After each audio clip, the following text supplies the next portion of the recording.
أعوذ بالله من الشيطان الرجيم. بسم الله الرحمن الرحيم.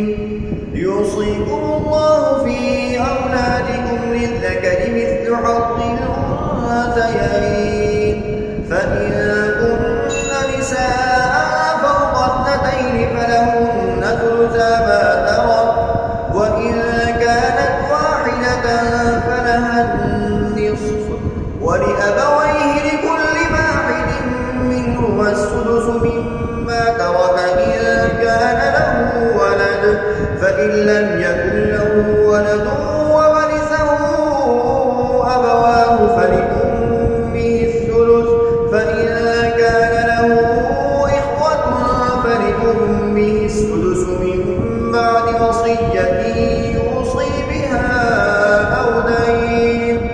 آباؤكم وأبناؤكم لا تدرون أيهم أقرب لكم نفعا، فريضة من الله، إن الله كان عليما حكيما.